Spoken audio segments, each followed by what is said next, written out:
uma contribuição fundamental para o entendimento dessa história macro do país, que é a história regional.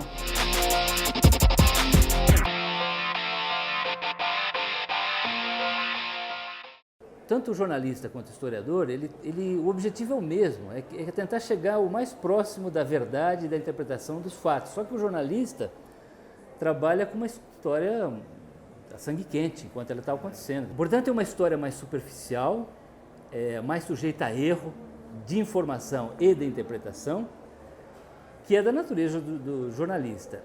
O historiador, ele olha para os mesmos fatos com mais distanciamento no tempo, com mais método, com mais treinamento para fazer isso, olhar os documentos, interpretar, ter um processo de validação das conclusões que ele tira, com mesas avaliadoras de dissertação de mestrado, tese de doutorado, assim por diante. Mas eu diria que os dois, eles fazem basicamente a mesma coisa. E não é à toa que a imprensa é fonte do historiador do futuro, né? No meu caso, eu fui jornalista durante 30 anos, de redação de jornal e revista. Mas eu sempre tive um interesse paralelo por história do Brasil. Eu lia muito sobre esse assunto. E aí houve uma conjunção inesperada para mim, que foi em 97, a Rede Globo ia lançar uma revista, a revista Época. A editora Abril criou um plano de proteção da Veja, onde eu trabalhava, e esse plano incluía uma série de especiais sobre a história do Brasil, que a redação foi incumbida de fazer. E eu fiquei encarregado de investigar a vinda da corte para o Rio de Janeiro, em 1808. Então começou com uma aventura de redação, nos moldes tradicionais, de fazer um especial para uma revista, que ia ser distribuída de brinde para os assinantes, para os leitores. O projeto foi cancelado, eu fiquei frustrado, mas aí eu estava encantado pelo tema.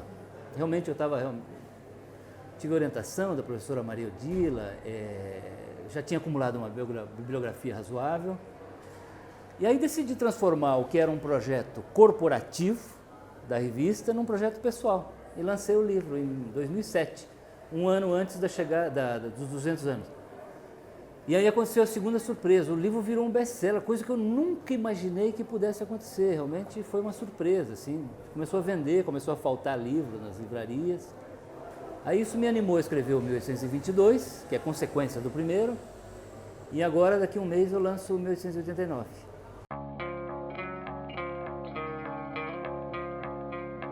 Você tem a história macro, que está sendo feita, às vezes, nas universidades mais importantes, uma visão sobre a independência do Brasil, sobre a República, mas tem uma contribuição fundamental para o entendimento dessa história macro do país, que é a história regional.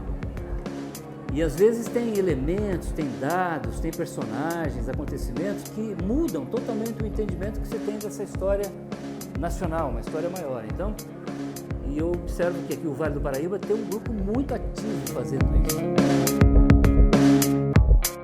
O Vale ele tem uma presença importante no meu segundo livro, que é sobre a independência do Brasil.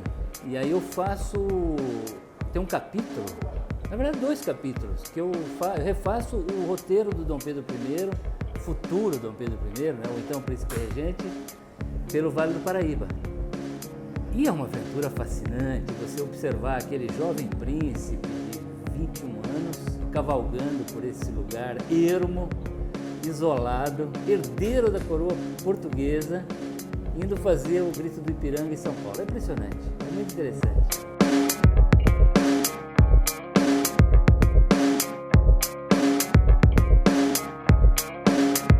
Esse é um livro, o objetivo é fechar uma trilogia com as 3 datas fundadoras do Estado brasileiro.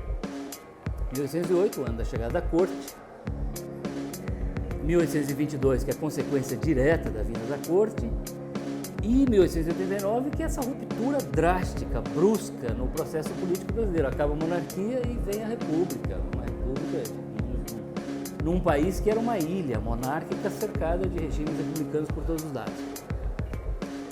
E eu diria que para você entender o Brasil de hoje, é preciso estudar essas 3 datas. Se você imaginar que o Estado brasileiro tem um DNA, um código genético, ele está nessas 3 datas. Então, acho que ao estudar essas 3 datas, você consegue entender o país que nós somos hoje.